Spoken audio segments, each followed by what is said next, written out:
అందరికీ నమస్తే అండి. నేను మీ జనహృదయ శైలులు.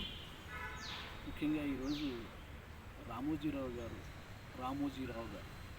ఆ పేరులోనే పెద్ద వైబ్రేషన్. మహోన్నతమైనటువంటి వ్యక్తి, అక్షర యోధుడు, చాలామందికి సొంతంగా ఎన్నో ఉద్యోగాలు కల్పించినటువంటి వ్యక్తి.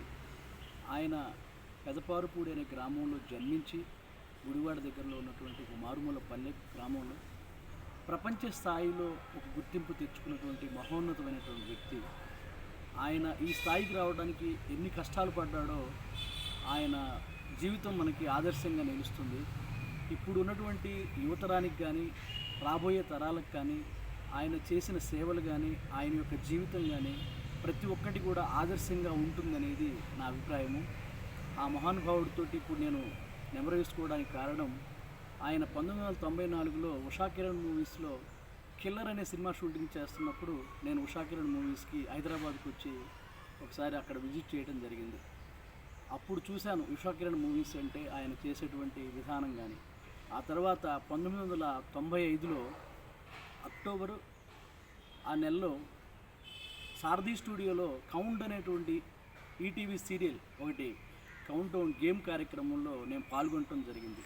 ఆ కార్యక్రమంలో పొట్టి వీరయ్య గారు, ఇప్పుడు నరేష్, హీరో పెద్ద నరేష్ గారు, ఉదయ్ భాను గారు ఆ ప్రోగ్రాం కండక్ట్ చేస్తున్నారు. ఆ కార్యక్రమంలో పాల్గొని నేను సినిమా ఫీల్డ్కి రావడానికి కూడా అది ఒక ఉదాత్తమైనటువంటి కార్యక్రమం. అది ఈటీవీ ద్వారా నేను ఆ విధంగా రావడం జరిగింది. అదేవిధంగా 4-5 సినిమాలు నేను ఒక ఎల్ఐసి యాడ్ రామోజీ ఫిలిం సిటీలో చేయటం జరిగింది. భగవత్ కేసర్ అనే సినిమా కానీ ఇంకా 4-5 సినిమాలు చేయటం జరిగింది. మనము ఆ రామోజీ ఫిలిం సిటీని దర్శిస్తే ప్రపంచంలోనే నంబర్ 1 స్థాయిలో ఉన్నటువంటి అటువంటి ఇదిని, ఆయన కళాకృతిని అక్కడ రామోజీ ఫిలిం సిటీ అనగానే అసలు ప్రపంచంలోనే నంబర్ 1 స్థాయిని ఒక సినిమా చేసుకుని మొత్తం రీల్తో సహా బయటికి రావచ్చు అనేటువంటి విధానాన్ని తీసుకొచ్చిన వ్యక్తి. ఒక అక్షర యోధుడు, నేల కొరిగాడు.